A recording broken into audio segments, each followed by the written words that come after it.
ബയോളജിയിലത്തെ first chapter genetics of life തുടങ്ങാൻ പോവാണ്.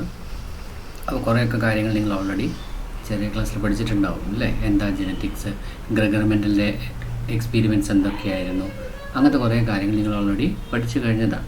അപ്പോൾ ഇതിൻ്റെ എക്സ്റ്റെൻഡഡ് എന്ന് പറയാം. നമുക്ക് 10ാം ക്ലാസ്സിൽ നിങ്ങൾ പഠിക്കുന്നത് ആ പഠിച്ച കാര്യം ജെനറ്റിക്സിൻ്റെ ഒരു എക്സ്റ്റൻഷനാണ്.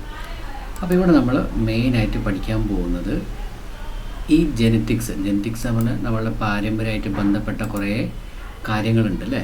അപ്പം ഒരു ഏട്ടനോ അനിയനോ അല്ലെ ഏട്ടനോ അനിയത്തിയോ കണ്ടു കഴിഞ്ഞാൽ നമുക്കൊരു അവരുടെ ഫാദറായിട്ടോ മദറായിട്ടോ ഒരു സാമ്യം തോന്നാം.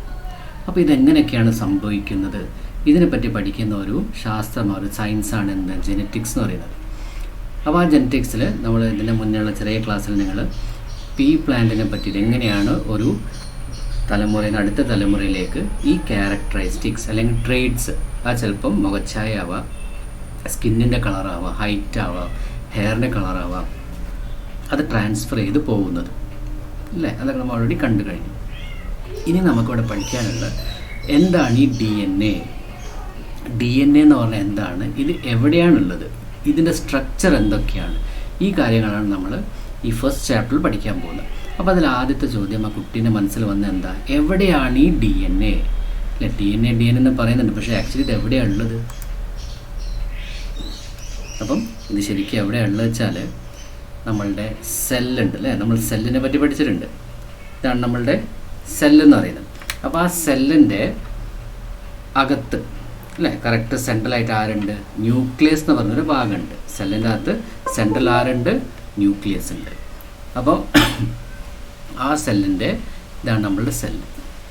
ആ സെല്ലിൻ്റെ അകത്താണ് ആരുള്ളത്? ഈ ന്യൂക്ലിയസ് എന്ന് പറയുന്ന ഭാഗം സെൻട്രലുള്ള ഇതാണ് നമ്മളുടെ ന്യൂക്ലിയസ്. അപ്പോൾ ആ ന്യൂക്ലിയസിൻ്റെ അകത്ത് ഇങ്ങനെ ഇതുണ്ടോ, എക്സ് ഷേപ്പ് പോലെ നമുക്ക് ഇങ്ങനെ കാണാം. ഇങ്ങനെയായിരിക്കും ആര് കാണുന്നത്? ക്രോമസോം എന്ന് പറഞ്ഞ സാധനം കാണുന്നത്. ആ ക്രോമസോമിൻ്റെ മുകളിലാണ് ആരുള്ളത്? ഈ ഡി എൻ എ എന്ന് പറയുന്ന സംഭവങ്ങളുള്ളത്. ഓക്കെ, അപ്പം എങ്ങനെയാണ് ഇതിൻ്റെ അറേഞ്ച്മെൻറ്റ് വരുന്നത്? ആദ്യം ഡി എൻ എ എവിടെയാണെന്ന് ചോദിച്ചു കഴിഞ്ഞാൽ ഡി എൻ എ ഉള്ളത് സെല്ലിൻ്റെ അകത്താണ്. സെല്ലിൻ്റെ ഏത് ഭാഗത്താണ്? ന്യൂക്ലിയസിൻ്റെ അകത്ത്. ന്യൂക്ലിയസിൻ്റെ അകത്താണ് എന്തുള്ള ക്രോമസോം ഉള്ളത്. ആ ക്രോമസോമിൻ്റെ മുകളിലാണ് ആരുള്ളത്? ഈ ഡി എൻ എ എന്ന് പറയുന്ന സാധനം ഉള്ളത്. അപ്പോൾ D N A is found inside cell. In cell it is found in the nucleus. It is found in the nucleus, and in nucleus it is found in the chromosome. അപ്പോൾ ന്യൂക്ലിയസിൻ്റെ അകത്ത് എവിടെയാണുള്ളത്? ക്രോമസോമിൻ്റെ മുകളിലാണ് അല്ലേ? ക്രോമസോമിൻ്റെ അകത്താണ് ആരുള്ളത്? നമ്മുടെ ഡി എൻ എ എന്ന് പറയുന്ന D ഓക്സി റൈബോ nucleic acid. ഇവരാണ് നമ്മളുടെ ഹെറിഡിറ്ററി ക്യാരക്ടേഴ്സിനൊക്കെ കണ്ടിന്യൂ ചെയ്ത് കൊണ്ടുപോകാൻ സഹായിക്കുന്നത്. അപ്പോൾ കുറച്ചും കൂടി ഡീറ്റെയിൽഡ് ആയിട്ട് നമ്മൾ ഈ ചാപ്റ്ററിൽ പഠിക്കും. ഇനി നമ്മൾ പഠിക്കാൻ പോകുന്നത് ഈ ഡി എൻ എ എന്ന് പറയുന്ന സംഭവം കാണാൻ എങ്ങനെയാണ് ഉള്ളത് അല്ലേ? കാണാൻ എങ്ങനെയാണ് ഉള്ളത്. അപ്പം James Watson and Francis Crick എന്ന് പറയുന്ന 2 സയൻറ്റിസ്റ്റുമാരാണ് അവർ പറഞ്ഞത് ഈ ഡി എൻ എ എന്ന് പറയുന്ന സാധനം ഒരു ഡബിൾ ഹെലിക്കൽ മോഡൽ. ഹെലിക്സ് എന്ന് പറഞ്ഞു കഴിഞ്ഞാൽ എന്താ, ഇങ്ങനെയൊരു ഷേപ്പ്, അതിന് ചുറ്റും വേറൊരു സ്ട്രാൻഡ് എന്നാണ് ഇതിനെ പറയാം. നമ്മളിതിനെ സ്ട്രാൻഡ് എന്ന് പറയും. ഇതേപോലെ ചുറ്റി പൊളഞ്ഞ് കിടക്കുന്നതാണ് സ്ട്രാൻഡ് എന്ന് പറയുന്നത്. ഇതിനാണ് നമ്മൾ എന്താ പറയുന്നത്? Double helical model. അപ്പോൾ ഇവിടെ ഞാൻ 2 വരച്ചു. ഇതാണ് ഒരു ഹെലിക്സ്, ഇതാണ് അതിൻ്റെ രണ്ടാമത്തെ ഹെലിക്സ്. അങ്ങനെ 2 ഹെലിക്സ് കൂടി ചേർന്നതാണ് എന്ത്? Double helical mode of D N A എന്ന് പറയുന്നത്. അങ്ങനെ 2 ഹെലിക്സ് പൊളഞ്ഞിട്ടാണ് എന്തുണ്ടാവുന്നത്? നമ്മളുടെ ഈ ഡി എൻ എ എന്ന് പറയുന്ന സാധനം ഉണ്ടാവുന്നത്. അപ്പോൾ അത് പ്രൊപ്പോസ് ചെയ്തവരാണ് Watson and Crick. Watson and Crick model of D N A എന്നാണ് നമ്മളിതിനെ പറയുന്നത്. ഇവർ 2 പേരാണ് 1953 ഡി എൻ എൻ്റെ സ്ട്രക്ചറിനെ പറ്റി ഡീറ്റെയിൽഡ് ആയിട്ടുള്ള ഒരു എക്സ്പ്ലനേഷൻ തന്നത്. അപ്പോൾ ഇവിടെ കാണാം, ഇതാണ് നേരത്തെ നമ്മൾ പറഞ്ഞ സ്ട്രാൻഡ്. ഇതാണ് ഒരു സ്ട്രാൻഡ്, ഫസ്റ്റ് സ്ട്രാൻഡ്. ഇതാണ് രണ്ടാമത്തെ സ്ട്രാൻഡ്. അപ്പോൾ ഇവർ തമ്മിൽ കണക്ട് ചെയ്യണമല്ലോ. ഇവർ 2 പേരും ഇങ്ങനെ റിബണിൻ്റെ ഷേപ്പിലുള്ളത്, റിബൺ പോലെ അങ്ങോട്ട് എന്താ അവരുടെ ട്വിസ്റ്റ് ചെയ്ത് കിടക്കരുത്. അപ്പോൾ ഇവർ 2 പേരെ ഒരു അകലത്തിൽ നിർത്താൻ വേണ്ടിയിട്ട് നമ്മളുടെ ഏണീൻ്റെ പടി പോലെ ഇവിടെ കണ്ടോ, ഇവിടെ ഒന്ന്, ഇവിടെ ഒന്ന്, ഇത് നമ്മൾ റങ്സ് എന്ന് പറയുന്നത്. ഏണീൻ്റെ കാല് വെച്ച് കയറുന്ന ഭാഗത്ത് റങ് എന്ന് പറയുന്നത്. അതേപോലെ ഒരു ഏണീൻ്റെ സ്ട്രക്ചറായിട്ടാണ് ഇതിനെ നമ്മൾ കമ്പയർ ചെയ്യുന്നത്. അപ്പം 2 സ്ട്രാൻഡ് ഉണ്ട്. ഏണീൻ്റെ നേരെയാണെങ്കിൽ ഈ ഡി എൻ എൻ്റെ സ്ട്രാൻഡ് എന്താ വളഞ്ഞിട്ടൊക്കെയാണുള്ളത് അല്ലേ? അപ്പോൾ ആ 2 ഭാഗത്തിനെ കണക്ട് ചെയ്തുകൊണ്ട് ഇതിനാണ് നമ്മൾ എന്താ പറയുക റങ്സ് എന്ന് പറയുന്നത്. അപ്പോൾ ADNൻ്റെ റങ്സിനെ പോലെ തന്നെ DNA ഈ ഫസ്റ്റ് സ്ട്രാൻഡിനെയും DNA രണ്ടാമത്തെ സ്ട്രാൻഡിനെയും കണക്ട് ചെയ്തുകൊണ്ട് നിങ്ങൾക്ക് ഇങ്ങനെ റങ്സ് കാണാം. അത് കണക്ട് ചെയ്യുന്ന ഭാഗമാണ് നൈട്രോജിനസ് ബേസസ്. അപ്പോൾ നൈട്രജൻ ബേസ്, ഇതൊരു നൈട്രജൻ ബേസാണ്, ഇത് രണ്ടാമത്തെ നൈട്രജൻ ബേസാണ്. അങ്ങനെ ഓരോ സ്ട്രാൻഡിനും ഓരോ നൈട്രജനസ് ബേസ് ഉണ്ടാവും. അവർ രണ്ടുപേരും കണക്റ്റഡ് ആയിരിക്കും അല്ലേ. അപ്പം നൈട്രജൻ ബേസിൻ്റെ ടൈപ്പ് ഇവിടെ സൈഡിൽ കൊടുത്തിട്ടുണ്ട്. എഡിനിൻ, തൈമിൻ, ഗ്വാനിൻ ആൻഡ് സൈറ്റോസിൻ 4 തരത്തിലുള്ള നൈട്രജൻ ബേസാണുള്ളത്. അപ്പോൾ ഇതിൻ്റെ ഷേപ്പ് കണ്ടോ. അപ്പോൾ ഇതിൻ്റെ അകത്ത് വന്ന് ഫിക്സ് ചെയ്യുന്നത് ആരായിരിക്കും എന്നാണ്. അപ്പോൾ എഡിനിൻ്റെ ഷേപ്പ് എങ്ങനെയാണ്, ഇങ്ങനെ വന്നിട്ട് ഒരു ആറ് പോലെ പുറത്ത് അല്ലേ. ഇത് വന്ന് ലോക്ക് ചെയ്ത് കിടക്കണം. ലോക്ക് ചെയ്ത് കിടന്നാൽ മാത്രമേ ഇതവിടെ എന്താ ഉള്ളൂ, ലോക്കായിട്ട് ശരിക്കും അവിടെ നിൽക്കുള്ളൂ, പൊസിഷനിൽ നിൽക്കുള്ളൂ. അപ്പം ഈ എഡിനിന് വന്നായിട്ട് ആരായിരിക്കും ലോക്ക് ചെയ്യുക? എഡിനിന് വന്നിട്ട് ഒരാളെ ലോക്ക് ചെയ്യാൻ പറ്റുള്ളൂ. അതാരാ?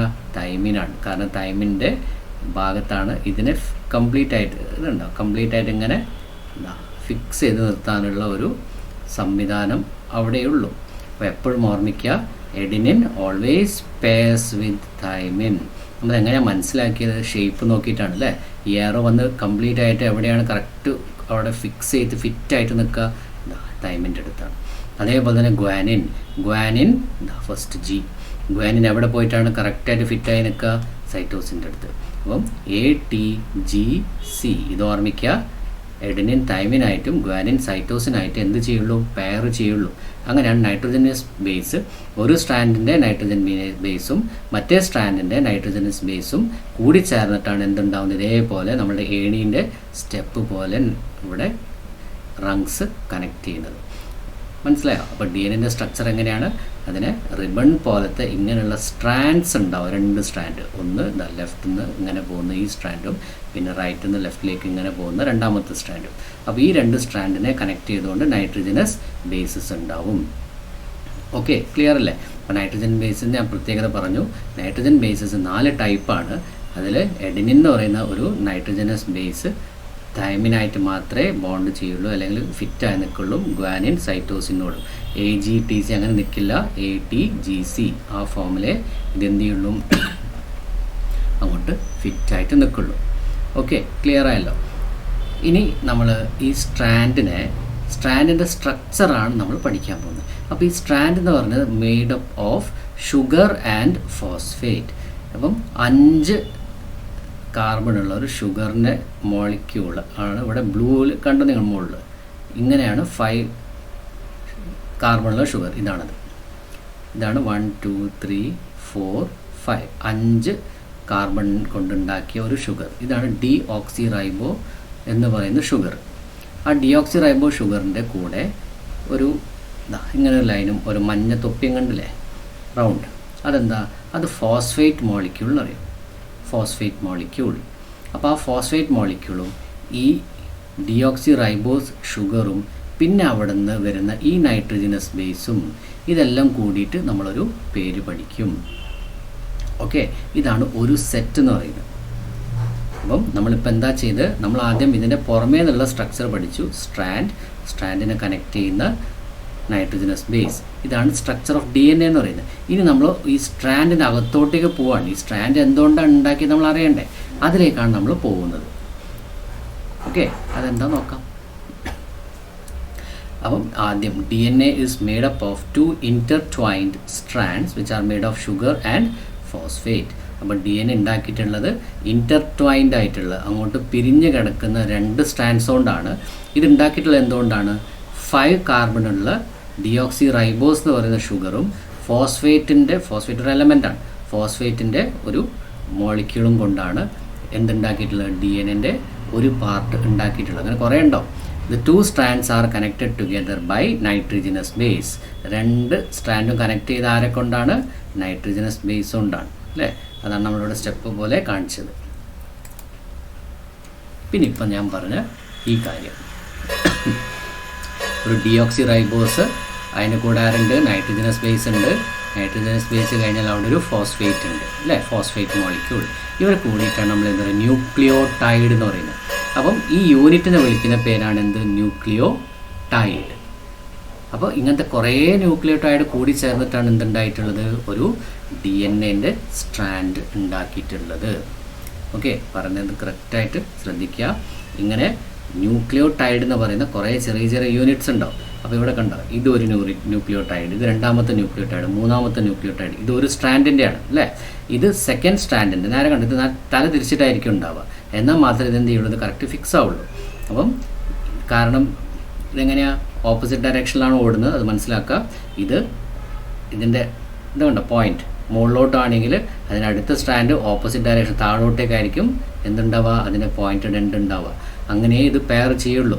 ഓക്കെ, അപ്പോൾ അങ്ങനെ പെയർ ചെയ്യുള്ളൂ. ഒന്ന് മുകളിൽ താഴോട്ടേക്കാണെങ്കിൽ മറ്റേത് താഴെ നിന്ന് മുകളിലേക്കായിരിക്കും. അങ്ങനെ ഒരു രീതിയിലായിരിക്കും ഇവരിങ്ങനെ ഇൻ്റർട്വൈൻഡ് ചെയ്തിട്ട് പിരിഞ്ഞ് നിൽക്കുന്നത്.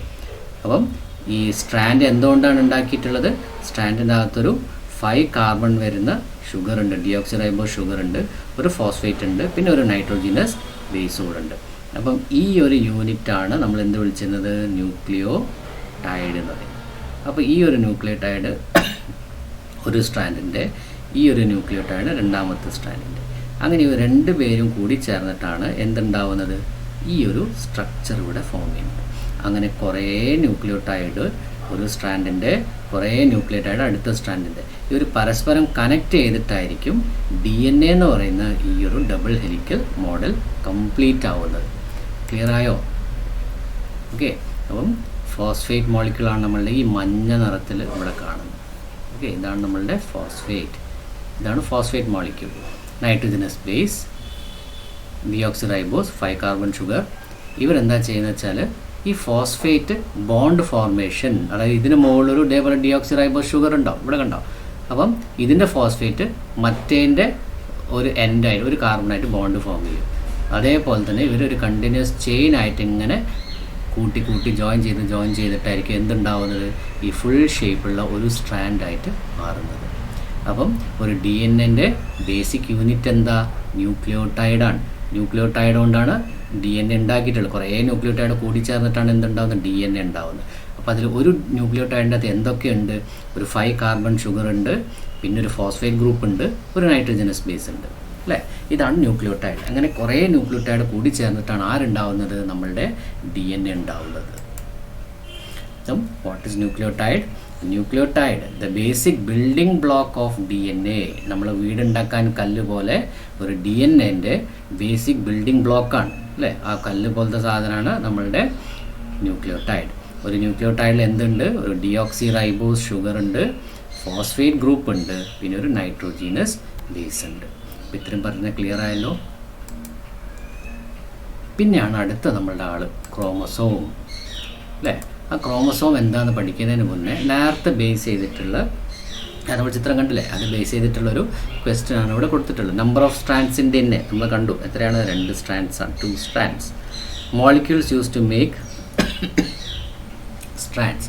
സ്ട്രാൻഡ്സ് എന്തുകൊണ്ടൊക്കെയാണ് ഉണ്ടാക്കിയിട്ടുള്ളത്, സ്ട്രാൻഡ്സ് എന്തുകൊണ്ടാണ് ഉണ്ടാക്കിയത്, നേരത്തെ നമ്മൾ ബേസ് പറഞ്ഞില്ലേ എന്തൊക്കെയായിരുന്നു. അവിടെ ഒരു ഫോസ്ഫേറ്റ് 5 കാർബൺ ഷുഗർ ഉണ്ട് അല്ലേ, 5 കാർബൺ ഷുഗർ. പിന്നെ ആരാ ഉള്ളത്, ഒരു ഫോസ്ഫേറ്റ്, 5 കാർബൺ ഷുഗർ ഉണ്ട്, ഒരു ഫോസ്ഫേറ്റ് ഉണ്ട്. അതുകൊണ്ടാണ് സ്ട്രാൻഡ് ഉണ്ടാക്കിയിട്ടുള്ളത്. പിന്നെ molecule use to make rungs. അപ്പം ഈ 5 കാർബൺ ഷുഗർ, ഫോസ്ഫേറ്റ്, പിന്നെ ഒരു നൈട്രോജനസ് ബേസ്, ആ നൈട്രോജനസ് ബേസും കൂടി വന്നു കഴിഞ്ഞാലാണ് നമ്മളുടെ ഒരു യൂണിറ്റ് ആവുക അല്ലേ. അപ്പോൾ ആ റങ് എന്ന് പറഞ്ഞില്ലേ, ആ റങ് ഉണ്ടാക്കിയത് എന്തുകൊണ്ടാണ്, നൈട്രോജനസ് ബേസ് കൊണ്ടാണ്. ആ സ്റ്റെപ്പ് ഉണ്ടാക്കി നമ്മൾ കളർ കണ്ടു അല്ലേ, അതാരുകൊണ്ട് ഉണ്ടാക്കിയത്, നൈട്രോജനസ് ബേസ് കൊണ്ടാണ്. Different types of nitrogenous bases, adenine, thymine, guanine, cytosine അല്ലേ. ഇതാണ് types of nitrogenous bases. Formation of rungs form ചെയ്തിട്ടുള്ള ബോണ്ട് ഫോർമേഷൻ കൊണ്ടാണ്. അവിടെ 2 നൈട്രോജനസ് ബേസ് തമ്മിൽ എന്തുണ്ടാവും, ഒരു ബോണ്ട് ഫോം ചെയ്യും. അവർ തമ്മിലുള്ള ഫോഴ്സ് ഓഫ് അട്രാക്ഷൻ കാരണം അവിടെ ഒരു ബോണ്ടിങ് ഉണ്ടാവും. അവിടെ ബോണ്ടാണ്, കെമിക്കൽ ബോണ്ട്സ് ആണുള്ളത്. Mode of nitrogen base pairing, ATGC അല്ലേ. Adenine pairs with thymine and guanine pairs with cytosine. Molecules in a nucleotide. ന്യൂക്ലിയോടൈഡിൻ്റെ ആരൊക്കെയാണ് ഉള്ളത് മോളിക്യൂൾസിനെ? ന്യൂക്ലിയോടൈഡ് ഒരു 5 കാർബൺ ഷുഗർ ഉണ്ട്, ഫോസ്ഫേറ്റ് ഗ്രൂപ്പ് ഉണ്ട്, പിന്നെ ഉള്ളത് ആരാ? Nitrogenous base. ആരൊക്കെ? ATGC. ഇവരെല്ലാം കൂടിയതാണ് മോളിക്യൂൾസിൻ്റെ ന്യൂക്ലിയോടൈഡ്. ഓക്കെ, ക്ലിയർ അല്ലേ? ഇത് കഴിഞ്ഞാൽ പിന്നെ അടുത്ത് വരുന്നതാണ് ക്രോമസോം അല്ലേ? ക്രോമസോം. അപ്പം DNA അതേപോലെ ഹിസ്റ്റോൺ പ്രോട്ടീൻസ് എന്ന് പറയുന്ന 2 സാധനങ്ങൾ കൂടി ചേർന്നിട്ടുണ്ടാവുന്നതാണ് എന്ത്? ക്രോമസോം എന്ന് പറയുന്നത്. ഈ ക്രോമസോമിൻ്റെ അകത്താണ് നമ്മളുടെ ജനറ്റിക് ക്യാരക്ടറിസ്റ്റിക്സ് ഉള്ളത്. ഇവരെടുത്താണ് ആരുള്ളത്? നമ്മളുടെ ജനറ്റിക് ക്യാരക്ടറിസ്റ്റിക്സ്, നമ്മളുടെ ജനിതകമായിട്ടുള്ള പ്രത്യേകതകളുണ്ട് ഈ ക്രോമസോമിൻ്റെ അകത്താണ്. അപ്പോൾ ഈ ക്രോമസോം ഉണ്ടാക്കിയിട്ടുള്ളത് DNA അതേപോലെ ഹിസ്റ്റോൺ എന്ന് പറഞ്ഞ പ്രോട്ടീനാണ്.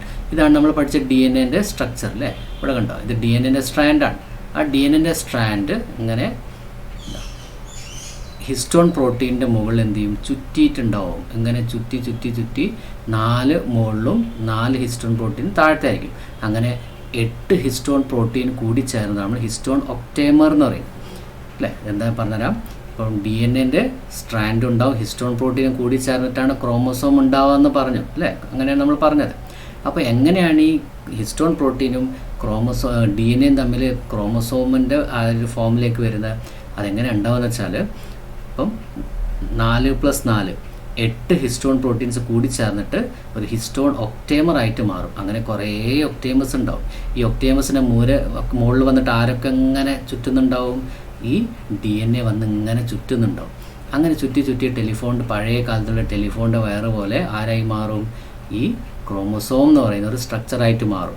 അപ്പം കുറേ DNA, കുറേ ഹിസ്റ്റോൺ ഒക്ടോമർ, ഇവരെല്ലാം കൂടി ചേർന്നിട്ടാണ് ആരുണ്ടാവുന്നത്? ക്രോമസോം എന്ന് പറയുന്ന ജനറ്റിക് ക്യാരക്ടേഴ്സ് ക്യാരി ചെയ്യുന്ന സ്ട്രക്ചേഴ്സ് ഉണ്ടാവുന്നത്. ഓക്കെ, അപ്പം chromosomes are mostly made of DNA and histone proteins. 8 histone proteins join together to form a histone octamer. Octa എന്ന് പറഞ്ഞാൽ 8 എന്നാണ് അർത്ഥം. അപ്പം ഹിസ്റ്റോണിൻ്റെ 8 മോളിക്യൂൾസ് കൂടി ചേരും. DNA strand wind around this octamer to form a structure called nucleosome. അങ്ങനെ ഈ 8 histone ഒക്ടേമറും അതിന് ചുറ്റും ഇങ്ങനെ ഈ DNA സ്ട്രാൻഡ്സ് ചുറ്റി ചുറ്റി ഉണ്ടാവുന്ന ആ സ്ട്രക്ചറിനെ വിളിക്കുന്ന പേരാണ് ന്യൂക്ലിയോസോം. ഓക്കെ, അത് നമ്മളെന്താ വിളിക്കുന്നത്? ന്യൂക്ലിയോസോം എന്നാണ് വിളിക്കുന്നത്. അപ്പം അങ്ങനെ കുറേ ന്യൂക്ലിയോസോം ഇതാണ് ഒരു ന്യൂക്ലിയോസോം എന്ന് പറയുന്നത്. ഇതാണൊരു ന്യൂക്ലിയോസോം. 8 ഹിസ്റ്റോൺ പ്രോട്ടീൻസും അതിന് മുകളിൽ ഇങ്ങനെ ചുറ്റി കിടക്കുന്ന DNA, ആ ഒരു സ്ട്രക്ചറിനെ വിളിക്കുന്ന പേരാണ് എന്ത്? ന്യൂക്ലിയോസോം. അങ്ങനെ ഇവിടെ കണ്ടോ 1, 2, 3, 4, 5 അങ്ങനെ കുറേ ഈ ഹിസ്റ്റോൺ ഒക്ടേമസ് കൂടി ചേർന്നിട്ടാണ് എന്തുണ്ടാവും? ന്യൂക്ലിയോസോം ഉണ്ടാകുന്നത്. കുറേ ന്യൂക്ലിയോസോം ഉണ്ടാവും. ആ ന്യൂക്ലിയോസോം ഇങ്ങനെ കൂടി കൂടി കൂടി ഇതേപോലെ ഹെയർ ലൈക്ക് സ്ട്രക്ചേഴ്സ് ആയിട്ട് മാറും. ഇവരെയാണ് നമ്മൾ ക്രൊമാറ്റിഡ്സ് എന്ന് പറയുന്നത്. പിന്നെ ഓക്കെ, ഇതിൻ്റെ പിന്നെ സെല്ല് ഡിവൈഡ് ആവുന്ന നേരത്ത് ഇതിങ്ങനെ അൺകോയിൽഡായിട്ട് ഇങ്ങനെ ഈ ഷേപ്പിലേക്ക് വരുന്നുണ്ട്. സെൽ ഡിവിഷൻ ചെയ്യാൻ തുടങ്ങുന്ന സമയത്ത് അതിന് മുന്നേ ഇങ്ങനെ ന്യൂക്ലിയസിനകത്ത് നോക്കിക്കഴിഞ്ഞാൽ അവിടെ ഇവിടെ ഇങ്ങനെ ഇങ്ങനെ ഇങ്ങനെ ഇങ്ങനെ ഇങ്ങനെ ആയിട്ടാണ് ഇത് കിടക്കുന്നത്. നമുക്ക് എവിടെയോ ഇതിൻ്റെ തലയറ്റം ഒന്നും കിട്ടൂല. ഇങ്ങനെയുള്ള സ്ട്രക്ചേഴ്സ് ആയിരിക്കും ക്രോമസോം ആയിട്ട് അവിടെ കിടക്കുന്നത്. ക്രോമസോമായിട്ട് നമുക്കിങ്ങനെ ക്ലിയർ ആയിട്ട് കാണാൻ പറ്റില്ല. ഇതിനെ ക്രൊമാറ്റിൻ റെറ്റിക്കുലം എന്നാണ് പറയുക. ഒരു എന്താ പറയുക, നെറ്റ്വർക്ക് പോലെ ഇങ്ങനെ കിടക്കും. അതിൻ്റെ അറ്റോ അതൊന്നും നമുക്ക് കിട്ടൂല. അങ്ങനെ കുറേ നൂലിങ്ങനെ കൂടി ഉണ്ടയായി കിടക്കുന്ന പോലെ ആയിരിക്കും ന്യൂക്ലിയസിൻ്റെ അകത്ത് ഈ ക്രൊമാറ്റിൻ റെറ്റിക്കുലം ബണ്ടിലായിട്ട് കിടക്കുന്നത്. പിന്നെ പിന്നെ പിന്നെ സെല്ല് ഡിവൈഡ് ചെയ്യാനാവുമ്പം നമ്മളുടെ ആ ക്രൊമാറ്റിൻ റെറ്റിക്കുലം എന്തായി മാറും? ഇതേപോലെ ഒരു സ്ട്രക്ചറായിട്ട് മാറും. ഇവിടെ കണ്ടൻസ് ചെയ്യാന്ന് പറയും. അതായത് ഇങ്ങനെയുള്ള ഈ ക്രൊമാറ്റിൻ റെറ്റിക്കുലം ചുരുങ്ങുക. കണ്ടൻസ് ചെയ്യാന്ന് പറഞ്ഞാൽ ചുരുങ്ങാണ്. ചുരുങ്ങിയിട്ട് ഇതെന്താവും? ഇതേപോലെ 4 കഷ്ണങ്ങളും അതിന് കണക്ട് ചെയ്തുകൊണ്ട് ഒരു സെൻട്രൽ പീസും ആയിട്ട് മാറും കേട്ടോ. അപ്പം സെല്ല് ഡിവൈഡ് ചെയ്യാൻ പോകുന്ന ആ ഒരു തൊട്ട് മുന്നേയുള്ള അവസ്ഥയിൽ ക്രൊമാറ്റിൻ റെറ്റിക്കുലമൊക്കെ ചുരുങ്ങി അതെന്തായി മാറും? ഇങ്ങനെ ഒരു എക്സ് ഷേപ്പുള്ള സ്ട്രക്ചറായിട്ട് മാറും. അപ്പോൾ മാത്രമേ നമ്മൾ അതിനെ ക്രൊമാറ്റിൻ റെറ്റിക്കുലത്തിൽ എന്ത് പറയുള്ളൂ? ക്രോമസോം എന്ന് പറയുള്ളൂ. അപ്പോൾ ആ ക്രോമസോമിനെ 4 ഭാഗങ്ങൾ കാണാൻ അല്ലേ? ഇങ്ങനൊരു പാർട്ട്, ഇങ്ങനൊരു പാർട്ട്. ആ ഓരോ പാർട്ട് നമ്മൾ വിളിക്കുന്ന പേരാണ് ക്രൊമാറ്റിഡ്സ്. ആ ക്രൊമാറ്റിഡ്സിനെ കണക്ട് ചെയ്തിട്ടുള്ള സെൻട്രോമിയർ എന്ന് പറയുന്ന ഈ ഒരു പാർട്ട് കൊണ്ടാണ്. അപ്പം 4 ചെറിയ ചെറിയ സ്ട്രാൻഡ് ഉണ്ടാവും. ആ സ്ട്രാൻഡിനെ കണക്ട് ചെയ്ത് നിർത്തുന്നത് സെൻട്രോമിയർ ആയിരിക്കും. ഈ ഒരു ഷേപ്പ് വരുമ്പോൾ മാത്രമേ നമ്മളതിനെ എന്ത് വിളിക്കുള്ളൂ? ക്രോമസോം എന്ന് വിളിക്കുള്ളൂ. അല്ലെങ്കിൽ അതിന് നമ്മൾ ക്രോമസോം എന്ന് പറയില്ല. അതുവരെ നമ്മളതിനെ എന്താ വിളിക്കുന്നത്? ക്രോമാറ്റിൻ നെറ്റ്വർക്ക് അല്ലെങ്കിൽ ക്രോമാറ്റിൻ റെറ്റിക്കുലം എന്ന് പറയും. RETICULUM ക്രോമാറ്റിൻ റെറ്റിക്കുലം എന്നാണ് ആ ഷേപ്പ് നമ്മൾ പറയാം. പിന്നെ ഡിവൈഡ് ചെയ്യുന്ന ആ ഒരു തൊട്ട് മുന്നേ ഉള്ള ഒരവസ്ഥയിൽ അതങ്ങനെ കണ്ടൻസ് ചെയ്തിട്ട് ചുരുങ്ങി ഈ ഒരു ഷേപ്പിലേക്ക് വരും. ഇങ്ങനെ വന്നാൽ മാത്രമേ അതെന്ത് ചെയ്യുള്ളൂ? ഡിവൈഡ് ചെയ്യാൻ തുടങ്ങുകയുള്ളൂ.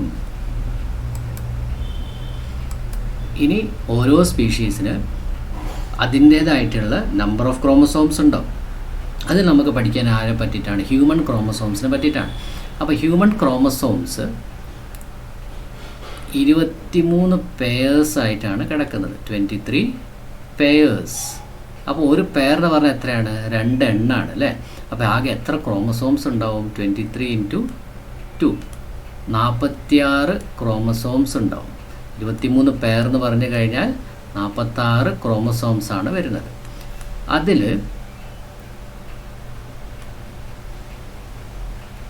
ആ 23 പെയറിൽ ഒരു പെയർ ഒഴിച്ച് ബാക്കി 22 പെയേഴ്സ് നമ്മളുടെ ഫിസിക്കൽ ക്യാരക്ടേഴ്സിനെ തീരുമാനിക്കുന്ന ക്രോമസോം ആയിരിക്കും. ഫിസിക്കൽ ക്യാരക്ടേഴ്സ് പറഞ്ഞു കഴിഞ്ഞാൽ നമ്മളുടെ ഹൈറ്റ് എത്രയായിരിക്കും, നമ്മളുടെ സ്കിന്നിൻ്റെ കളർ എന്തായിരിക്കും, വോയിസിൻ്റെ ടോൺ എന്തായിരിക്കും, അങ്ങനത്തെ ഉള്ള പ്രത്യേകതയൊക്കെയാണ് നമുക്ക് കാണാൻ പറ്റുന്ന ആ പ്രത്യേകതയാണ് ഫിസിക്കൽ ക്യാരക്ടറിസ്റ്റിക്സ് എന്ന് പറയുന്നത്. അപ്പോൾ ആ ഫിസിക്കൽ ക്യാരക്ടറിസ്റ്റിക്സിനെ തീരുമാനിക്കുന്നതാണ് ആദ്യത്തെ 22 പെയേഴ്സ് എന്ന് പറയുന്നത്. 22 പെയേഴ്സ് അവർ വിളിക്കുന്ന പേരാണ് സൊമാറ്റിക് ക്രോമസോംസ്. Somatic chromosomes. പിന്നെയുള്ള ഒരു പെയർ അല്ലേ, സൊമാറ്റിക് ക്രോമസോം. പിന്നെയുള്ള ഒരു പെയർ ആ ഇപ്പോൾ കുട്ടീൻ്റെ കാര്യമാണ് നമ്മളിപ്പോൾ പറയുന്നത്. ആ ജനിക്കാൻ പോകുന്ന കുട്ടി ആൺകുട്ടിയാണോ പെൺകുട്ടിയാണോ അത് തീരുമാനിക്കുന്നത് ഈ ഒരു പെയർ ക്രോമസോംസ് ആണ്. ആ ഒരു പെയർ ക്രോമസോമിനെ വിളിക്കുന്ന പേരാണ് സെക്സ് ക്രോമസോംസ്. അപ്പോൾ 22 പേര് സൊമാറ്റിക് ക്രോമസോംസും ഒരു പെയർ എന്തുണ്ട്? സെക്സ് ക്രോമസോമും ഉണ്ട്. അപ്പോൾ ഈ സെക്സ് ക്രോമസോമിനകത്താണ് ആ ഉണ്ടാവാൻ പോകുന്ന കുട്ടി ആണാണോ പെണ്ണാണോ എന്നുള്ളത് തീരുമാനിക്കുന്നത്. ഓക്കെ, ക്ലിയർ ആയല്ലേ? Somatic chromosome and sex chromosome. Human ബീങ്സിൽ 23 പേരുണ്ട്. 23 പേരോടെ 46 ക്രോമസോം. 46 എണ്ണത്തിന് 22 പേർ, അതായത് 44 ക്രോമസോംസ് എന്തായിരിക്കും? നമ്മളുടെ ഫിസിക്കൽ ക്യാരക്ടേഴ്സ് തീരുമാനിക്കുന്നത്, നമ്മളുടെ ഹൈറ്റും ബുദ്ധിമതി ഒക്കെ തീരുമാനിക്കുന്നത് സൊമാറ്റിക് ക്രോമസോം ആയിരിക്കും. പിന്നെ ഒരു പെയർ 2 ക്രോമസോം ആ ഓർഗാനിസത്തിൻ്റെ സെക്സ് തീരുമാനിക്കുന്നതായിരിക്കും, മെയിലാണോ ഫീമെയിലാണോ. ഇങ്ങനെയാണ് നമ്മളുടെ ഹ്യൂമൻ ബീങ്സിന് എന്ത് കിടക്കുന്നത്? ക്രോമസോം കിടക്കുന്നത്. Okay, clear ആയല്ലേ?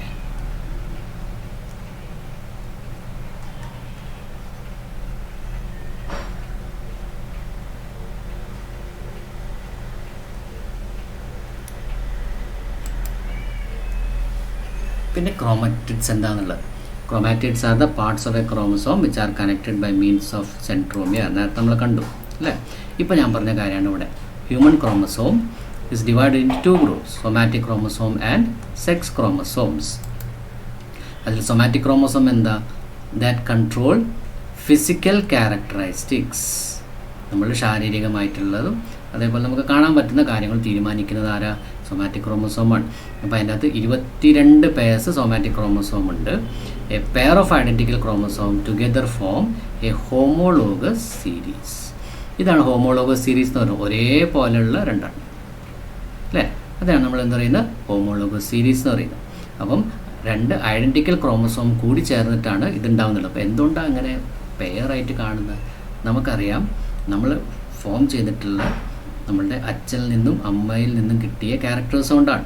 അപ്പോൾ ഒരു ഭാഗം അച്ഛനിൽ നിന്ന് കിട്ടും, മറ്റേ ഭാഗം അമ്മയിൽ നിന്ന് കിട്ടും. അതുകൊണ്ടാണ് എപ്പോഴും ഇതൊരു പെയറായിട്ട് കിടക്കുന്നത്. എളുപ്പത്തിൽ ഓർമ്മിക്കാൻ ആ ഒരു കോൺസെപ്റ്റ് മനസ്സിൽ വെച്ചാൽ മതി. ഓക്കെ, അതുകൊണ്ടാണ് എല്ലാം പെയർസായിട്ട് കാണുന്നത്. അപ്പം one of these is inherited from the mother and the other from the father. അതുകൊണ്ടാണ് എല്ലാം പെയർസായിട്ട് കാണുന്നത്, ഓർമ്മിക്കാം. പിന്നെ sex chromosome. These are the chromosome which are involve in sex determination. ആണാണോ പെണ്ണാണോ അത് തീരുമാനിക്കുന്നത് ഈ ക്രോമസോം ആയിരിക്കും.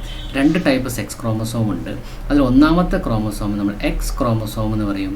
രണ്ടാമത്തെ ക്രോമസോമിന് വൈ ക്രോമസോം എന്ന് പറയും. അപ്പോൾ ഈ Y ക്രോമസോമിൻ്റെ വലിപ്പം X ക്രോമസോമിനെ കാട്ടി ചെറുതായിരിക്കും. ഓക്കെ, ചെറുതായിരിക്കും ഉണ്ടാവുക. അപ്പം SRY gene on the Y chromosome is responsible for the development of testis in the embryo. അതായത് ഇതിനെപ്പറ്റി നിങ്ങളിപ്പം ടെൻഷൻ അടിക്കേണ്ട ഇതെന്താ SRY എന്നൊക്കെ ഉള്ളത്. അപ്പോൾ നിങ്ങൾ മനസ്സിലാക്കേണ്ടത് എന്താ വെച്ചാൽ ഈ X ക്രോമസോം എന്ന് പറയുന്നത് അച്ഛനിലും ഉണ്ടാവും അമ്മയിലും ഉണ്ടാവും അല്ലേ. ഫീമെയിൽ ആണെങ്കിൽ ആ ഫീമെയിലിൻ്റെ ബോഡിയിൽ X ക്രോമസോമേ ഉണ്ടാവുള്ളൂ. പക്ഷേ ഒരു ആൺകുട്ടീൻ്റെ ബോഡിയിൽ X ആൻഡ് Y ക്രോമസോം ഉണ്ടാവും. ഓക്കെ, അപ്പം XY എന്ന് വന്നു കഴിഞ്ഞാൽ അതെന്തായിരിക്കും? ബോയ് ആയിരിക്കും. ഗേള് XX ആയിരിക്കും ഉണ്ടാവും. ഇതെങ്ങനെ ആരാ തീരുമാനിക്കുന്നത്? ജനിക്കുന്ന കുട്ടി ആണാണോ പെണ്ണാണോ എന്നുള്ളത്? അമ്മയ്ക്കൊരു ടൈപ്പേ ഉള്ളൂ. X എന്ന് പറഞ്ഞ ഒരു ക്രോമസോമേ ഉള്ളൂ അല്ലേ. എക്സും മാത്രമേ അമ്മയിലുള്ളൂ. പക്ഷേ അച്ഛൻ്റെ കയ്യിലാരുണ്ട്? Xഉം Yയും ഉണ്ട്. അപ്പം അച്ഛൻ്റെ ബോഡിയിൽ നിന്ന് വരുന്ന ക്രോമസോം അനുസരിച്ചിട്ടായിരിക്കും കുട്ടി ആൺകുട്ടിയോ പെൺകുട്ടിയോ ആവാം.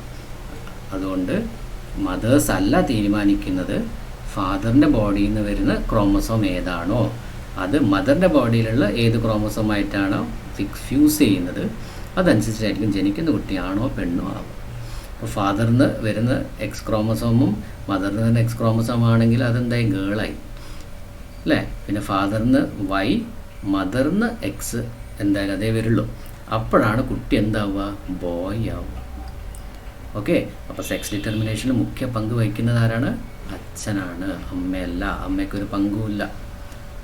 പണ്ട് മുതൽ അമ്മമാരാണ് ഇത് കേൾക്കുന്നത് അല്ലേ. അതുകൊണ്ട് അപ്പം ഓർമ്മിച്ച് വെക്കാം.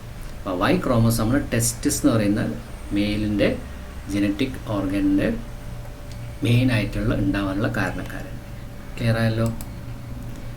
അപ്പോൾ നമ്മൾ പറഞ്ഞ കാര്യങ്ങളാണ് ഇവിടെ ബോക്സിനകത്ത് തന്നിട്ടുള്ളത്. ഇതാണ് 22 പേർ നമ്മളുടെ ഫിസിക്കൽ ക്യാരക്ടേഴ്സ് തീരുമാനിക്കുന്നത്. ഇത് രണ്ടാണ് നമ്മളുടെ ഇത് കണ്ടോ. Y ക്രോമസോമിൻ്റെ സൈസ് എന്താ? ചെറുതാണ്. ഓക്കെ, അങ്ങനെ 23 പേഴ്സ് കംപ്ലീറ്റ് ആവും. അപ്പം ഒരു ഫീമെയിൽ ആണെങ്കിൽ 44+XX ആയിരിക്കും. മെയിൽ ആണെങ്കിൽ 44+XY ആയിരിക്കും. ഓക്കെ, ജനറ്റിക് കോൺസ്റ്റിറ്റ്യൂഷൻ ഇതാണ്. ജനറ്റിക് കോൺസ്റ്റിറ്റ്യൂഷൻ എന്ന് പറഞ്ഞാൽ ഫീമെയിൽ ആണ്. ജനറ്റിക് കോൺസ്റ്റിറ്റ്യൂഷൻ എന്താ? 44+XX. മെയിൽ ആണെങ്കിൽ 44+XY. Total number of chromosomes രണ്ടിൽ വ്യത്യാസം ഉണ്ടാവോ? ഇല്ല.